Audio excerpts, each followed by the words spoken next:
90s Sunglasses William. What? The time has come. The time has come? The time has come. The time has come. The time has come. The time has come. Yep. For what? Just look at the screen.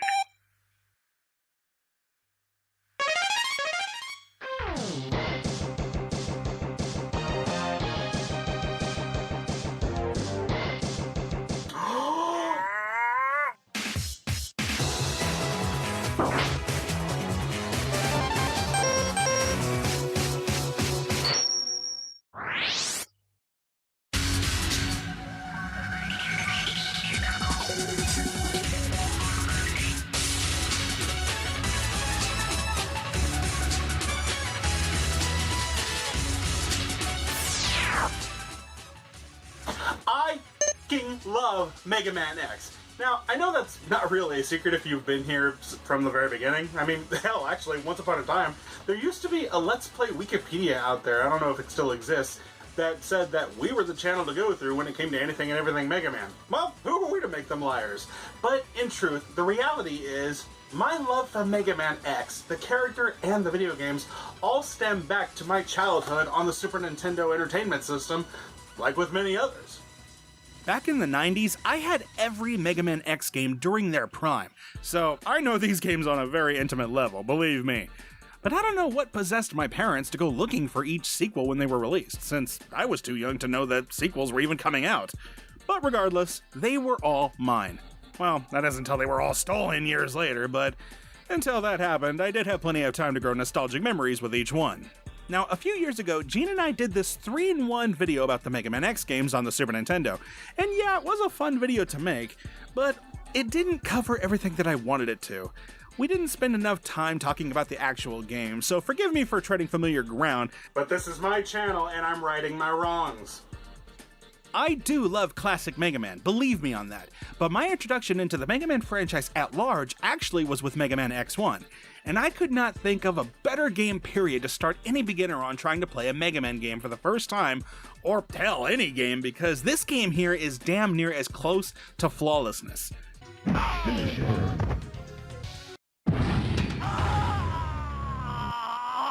Liu Kang wins. Flawless victory. Look, I know I'm already gushing here, I know, I get it, but I just can't help it, alright? I freaking love Mega Man X. And now that I think about it, you all know how much I absolutely love the character Superman. Well, I actually love Mega Man X for almost the exact same reasons. I mean, despite looking nothing alike, these characters do have a fair amount in common. They are both technically aliens in a world they didn't know when they were brought into it, but grew to love it. They are both considered the last sons of their respective fathers, or world, X being the last son of Light, and Superman the last son of Krypton. They both absolutely despise violence and would rather use words to solve their problems, despite being really damn good at doing the exact opposite. I mean, holy shit! I must capture Mavericks at all costs. Yeah, that's what I'm worried about. And both have a love for humanity and fighting for truth and justice. Why are you here? There must be a reason for you to be here. Yes, I'm here to fight for truth and justice in the American way. Doctor, I'll use this power to fight for justice. To fight for hope. What can I say? I'm a sucker for the goody two-shoes characters. So what, bite me. If you guys were in a heap of trouble, these are the heroes that you would want to have your back. Mega Man X back in 1993 was a very dramatic yet necessary upgrade to the series. Although the original Mega Man franchise was still selling reasonably well, it was very clear that the principle was beginning to get a little stale and, dare I say, formulaic. Enter the 90s, where everything was getting edgy and darker. Batman got a new Dark series, Hulk Hogan went Hollywood, The Crow was a thing, and Mega Man wanted in on some of that.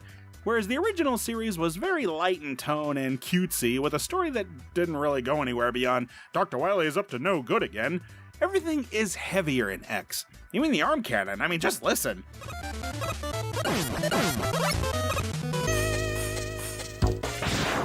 Damn! It's like a miniature sonic boom. Hey X, Guile called, he wants his thunder back. The X games actually had a rather involved plot, and even though it had its own formulaic tropes to keep it familiar, it actually took its story fairly seriously. Familiar faithful from Capcom returned to work on Mega Man X, such as Tokuro Fujiwara, and of course, Keiji Inafune. Alright. Let me be brief here. I do not hate Keiji Inafune. I'm sure he's a very likable guy, a good person at heart, and just a real nice man. But when it comes to the work environment, that is where I really put into question his work ethics and professionalism. If you haven't seen my Mighty No. 9 review, I recommend going back to check it out, because I summarize it all there. Short version, for those unfamiliar, Inafune wanted designs and plots to go his way, and if they didn't, he would rig things up so his creations got all the glory. When the team was coming up with concepts for a Mega Man for a new generation, Keiji came up with the character design for Mega Man X, and you'll notice he looks radically different than what we know. Because of this, others at Capcom were against the design because of those exact reasons, and opted for him to go back to the drawing board.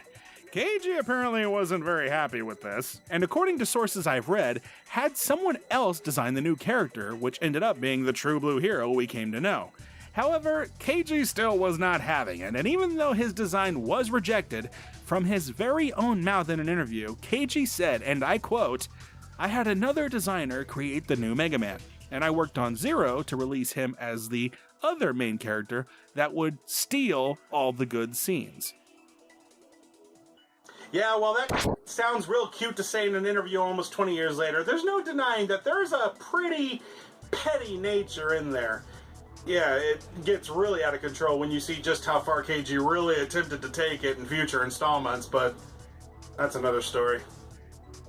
But now let's quit drawing this out. Mega Man X was released to the world. Now let's bust it out and enjoy the memories. Now, as most games go in the 80s, and most of the 90s, the majority of the game's story was usually told through the game's manual. Journal entries by Dr. Kane are spread out covering days of his expeditions with archaeology, and he discovers an ancient laboratory hidden under the dirt. To Dr. Kane's amazement, it's a lab belonging to the ancient but highly revered scientist Thomas Light. Amidst the rubble, Kane finds a still-functioning computer prompt, which is what we see booting up when we insert the game cartridge. Yeah, that's a pretty awesome connection. The computer shows off the designs for the new Mega Man X model, which is said to be sealed here in the lab, but it also reveals a warning that Mega Man X is not your typical robot, but a potential Terminator.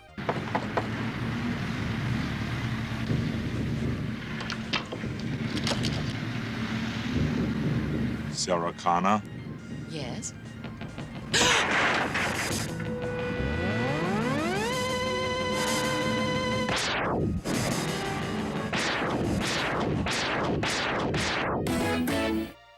Unlike any robot prior, X is practically a human inside of a robot body, with the ability to learn, think, feel, and love and hate, just like a real person. A bit weird, because you'd kinda swear that Mega Man and his friends had those features already. I don't know, maybe Dr. Light just had some sort of copyright on that design.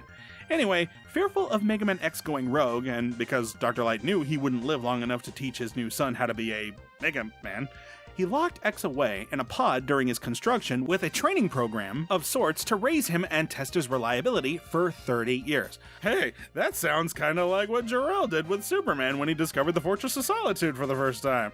Huh, how about that?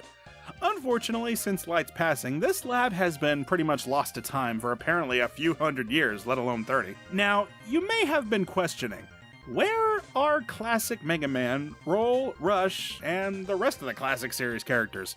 Well, even to this day, Capcom has never spelled it out, but there have been subtle and not so subtle hints about the events that transpired in between the continuities. Like in Mega Man The Power Fighters 2 and Bass's ending, you can see Dr. Wily building a new robot that looks ominously familiar. Aside from a few references here and there, it's assumed that the original team was probably killed off as time grew against them, and Dr. Wily may have been caught in the crossfire. Yipe. Wow, it got dark in a hurry. Anyway, Dr. Light in his later years opted to have one more son and seal him away. It would be centuries before Dr. Kane opens X's pod, and from there, X becomes part of the new world, and Dr. Kane, salvaging what he could from Dr. Light's designs, uses them along with his own understanding of robotics to create a new generation of robots called Reploids, to service the world in a way robots never could. Eventually, the Reploids are coming off the assembly line and become a part of society almost seamlessly. At first. At some point, though, Reploids became infected with an unknown virus, and as a result, the Reploids went Maverick, a word for going rogue in this series, and the infected caused serious society-altering accidents and damage. Yikes. Because of this uprise in Maverick crime, the Maverick Hunter Police was formed with special designed Reploid masters to lead multiple units, with Reploid leader Sigma being the one to direct them all. Not wanting to just stand by, even Megaman X joins the ranks in order to do his part to keep Dr. Light's dream alive, of course aided by his recent friend Zero. For a while, things seem to be improving, but ultimately Dr. Kane's worst fear is realized when Sigma, of all people, succumbed to the virus, went Maverick, and when he did, he took all his subordinates with him, leaving only X and Zero to fight and save the day. All of this information is detailed in the manual, as well as other media like comics. Without the manual, there is nothing else in-game to tell you about the overarching plot. But even then, I thought the story, for what little there was in-game, actually sufficed, as it did give a clear motivation on its own. Just by playing the game, you can easily grasp how to play it and what to do. Unlike previous Mega Man games before it, Mega Man X came with an intro stage to help newcomers get used to the controls and general idea of what to expect in later stages. There's actually a lot of brilliance behind this idea alone, as just by going through the stage, you encounter enemies you can avoid, some that have different attacks and take a handful of shots to destroy, sub-bosses that can show up out of nowhere. The environment itself can change before your eyes, alerting you to stay aware, as sometimes you may not even be able to trust the ground you're standing on, wall jumping for vertical ascension, charging your buster gun to blast a really big beam that really wrecks your enemies. God damn, I love this series! At the end of the stage, you run into Vile, who, even now, no matter what you do, Game Genie, hacks, bribery, flattering comparisons to how he looks like Boba Fett, when you fight him, you will fail. Still, that's not gonna stop me from trying to beat this asshole. I'm not going down. I know he's gotta be beaten. God damn it! Oh, next time. Now, back when I was young, of course, none of us at the time had any idea who this long-haired character was, save for the name Zero. And yeah, at the time, we thought it was a girl. I am not even bullshit. Kids and I would be on our playground at school having discussions about this while reenacting the game during recess. Yeah, I'm not kidding. We were playing live-action Mega Man X during recess. It was awesome. So yeah, even amidst the gender confusion, we still thought Zero was a pretty cool character because he, she, it came in to save the day, and dropped wisdom on us that we can grow in power and be better than Zero eventually, and we also need to fight this Sigma person. Now, this is where history gets interesting from my perspective, because you guys remember how in the original Zelda, the quest was always to defeat Ganon, but nobody really knew what Ganon looked like, and even getting to him was a test? Mega Man X was that way with me and Sigma. I knew he was the big bad that we were aiming for, but I had no idea what to expect, and being that I was new to this kind of game, remember, this was my first ever Mega Man experience, I had to go through so much trial and error with this game. It was a hard game for a kid, and there was a lot of replay value. Not only are you going to travel through 8 different Reploid masters whom all had mix and match weaknesses, which back then was enough in of itself to try to solve, lest you get destroyed because these bosses pack a freaking punch, but occasionally you would find a secret or discover a power-up that may have been out of reach, leaving you to wonder for when you came back to the game in the future, how are you going to get it? And the realization that the power-ups increased your overall health. And there were armor parts to make you stronger as well. The first notable one the game flat out gives you in Chill Penguin stage is the dash boots. These boots alone added another layer of possibilities to the game because now speed was on your side. You could make long jumps, dash really fast to avoid incoming attacks, or even cleverly speed jump your way to other areas previously unreachable. I heard that the reason that the game waits to give you these boots is because the developers wanted to ease a veteran Mega Man fan into this new gameplay style, and you know, I can definitely understand that.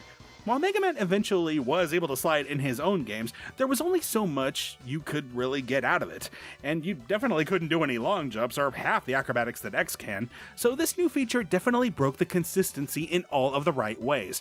Other armor pieces would add other layers of protection to X, as well as increased defense to a bigger and better charge shot, which, in case you didn't find it, Zero would just later give it to you anyway. Among armor pieces were the 4 sub-tanks to restore your health whenever you needed it.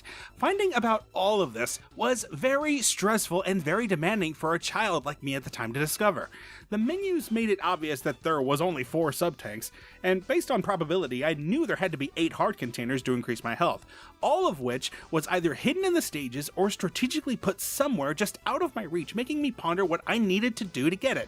I don't know, guys. There's a lot of losers out there that say the video games rot your mind, but under the age of 10, I was already using deductive reasoning and eliminating the impossible and or impractical just to find the truth. Screw my multiplication tables, I need the freaking calculus formula on the perfect jumping trajectory just to get this damn heart piece. I mean, come on!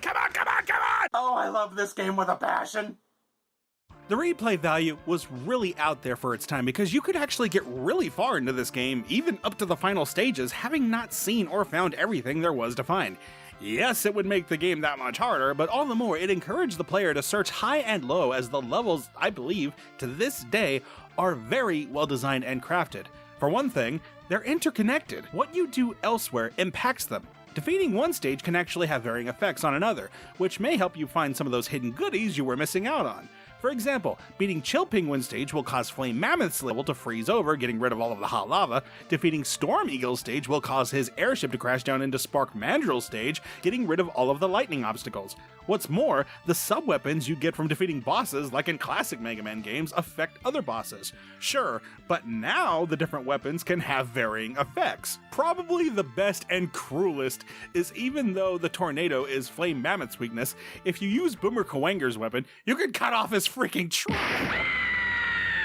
So yeah, cause and effect is a big thing.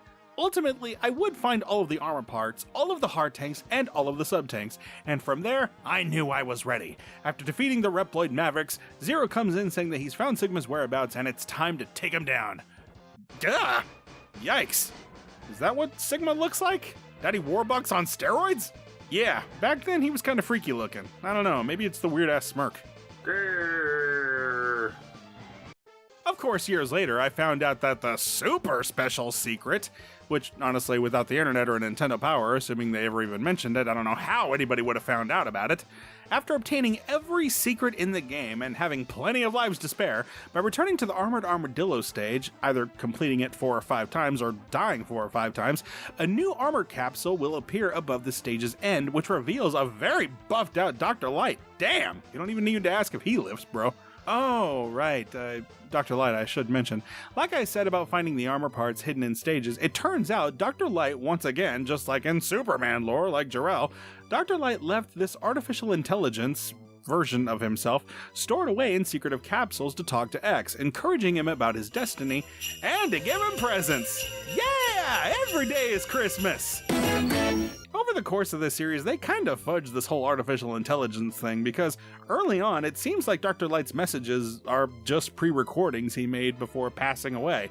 But then in later games, he starts talking about current events and what X should do next, as if he wasn't artificial intelligence. He can even talk to Zero. Hell, he even has this appearance in Marvel vs. Capcom Infinite taking on the AI approach, so I think it's safe to say that this is the route that Capcom is going with. I don't know, maybe that's the case even in this first game, but it sure doesn't play out that way, really. Also, why is Dr. Light somehow leaving these stationed armor pods conveniently all over the place? You wanna know why? Because they gotta make a video game, and sometimes that means putting up with some video game logic. Some things you just don't question. Do you want a badass Mega Man game or not? Yeah, that's what I thought. So, back with the secret. If you manage to pull this off, Dr. Light gives X the Hadouken taken straight from... Do you really need me to tell you? Geez, not only did you steal Guile's Thunder X, him too? If you want me to tell you what the Hadouken does for Mega Man X, to put it simply, you win. The Hadouken is quite literally game over for anything it comes in contact with. Nothing can survive it. It's doomsday for these Mavericks. There's only one exception.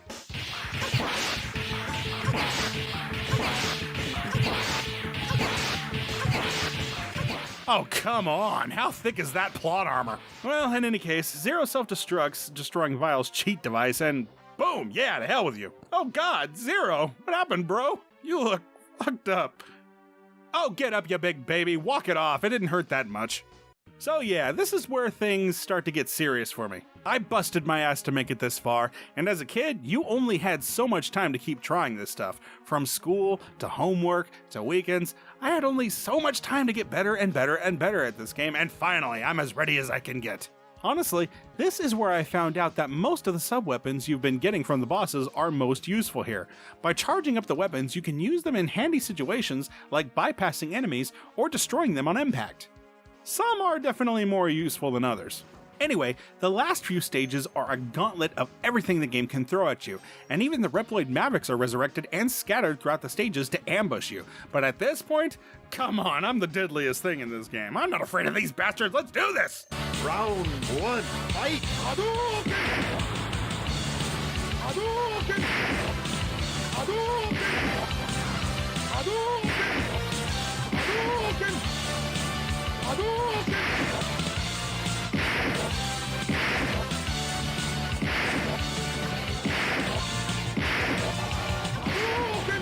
You win!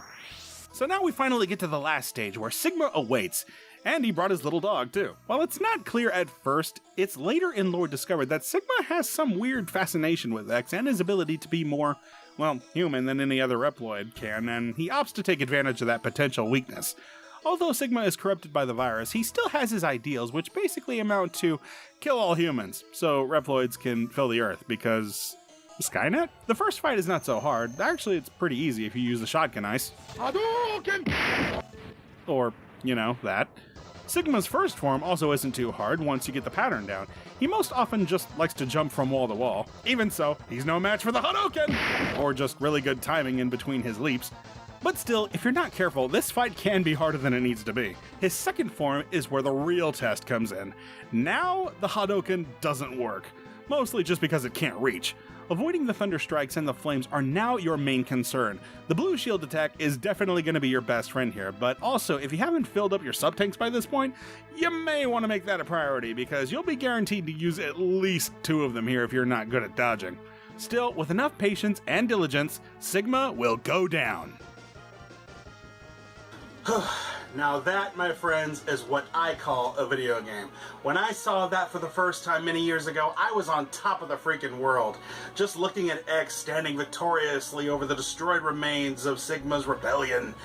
And when you're a kid, that is the ultimate thrill.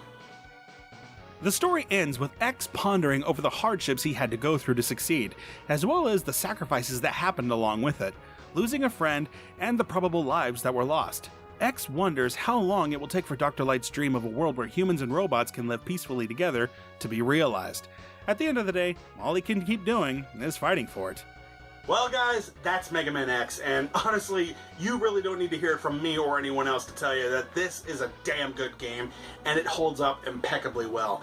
Age has not made this title any less enjoyable. I don't know if it was just the developers being really on top of their game, or by accident that this game is as good as it is. But if anyone wants to get into game design, I would say Megaman X is a great template on how to do a game right. We still have plenty of Megaman X games down the line, but we have one more to cover in this video. Many moons later, for the PSP, Capcom decided to remake the original Mega Man and Mega Man X in the form of Mega Man Powered Up and Mega Man Maverick Hunter X. Some say that this was an attempt to reboot the timelines for story clarity, but honestly, we'll never know to be sure, as both games unfortunately didn't sell too well to warrant any continuations. Mega Man games at the time were doing really well in handheld market, with the Battle Network series and that other one, so I can understand why they selected the PSP as the new platform to give the franchise the rejuvenation they thought some of the other games like X and Classic needed. I would not say the games themselves are at fault for not selling well, but one thing I do know for a fact is that especially at the time these games were released, the PSP was one of the most easily hackable systems out there, almost right up there with the Sega Dreamcast in terms of piracy. Getting functioning custom firmware on this thing didn't require much effort, and if you knew where to download ROMs of the new games when they were released, You had the entire library of PSP games at your fingertips for free, and there was nothing the developers could do about it. It really is quite amazing how much potential the PSP had after it was hacked. It could play PS1 games, emulate most of the retro consoles with ease. This little thing could do it all. Sure, it may not have sold as well as the DS, but damn, this son of a bitch was a beast of a competitor. So let's talk about the game we came for. Maverick Hunter X is, by the by, a complete remake of Megaman X, complete with new animated cutscenes, new stylized visuals, and in-between dialogue boxes that add character development not only to X and Zero, but the Mavericks they face. For the most part, all of the stages are completely the same as we remember, but for the sake of keeping things fresh, they did switch around a few of the secrets and locations in which to find them. So if you love the original, playing this one can mess with your mind a little, because you know something is supposed to be right there. But man, you would swear that sometimes they just change things up just to screw with the player. But overall, it's a really damn good remake. It plays just as smoothly as the original, even with this 2.5 visual setting. I never understood why so many people have a huge problem with this style of graphics. It always looked fine to me. With Maverick Hunter X, there's also a few big-time bonuses. Upon finishing the story with Megaman X, you unlock a 20-minute cartoon that shows the events of Sigma going rogue. It's a neat addition, and I think a very good watch to give you a good lead-up as to why Sigma became the monster he's known as. Another interesting extra is the feature to play as Vile with his own story. The levels are still the same ones that you explore with X, but Vile does have his own conversations and an interesting arsenal. I wouldn't say he's quite as fun to play as X, but he is good for changing things up. He even gets his own ending. What's the matter, X? Aren't you gonna show me your true power? Damn. Thankfully, the bastard gets what he deserves. X, shoot now!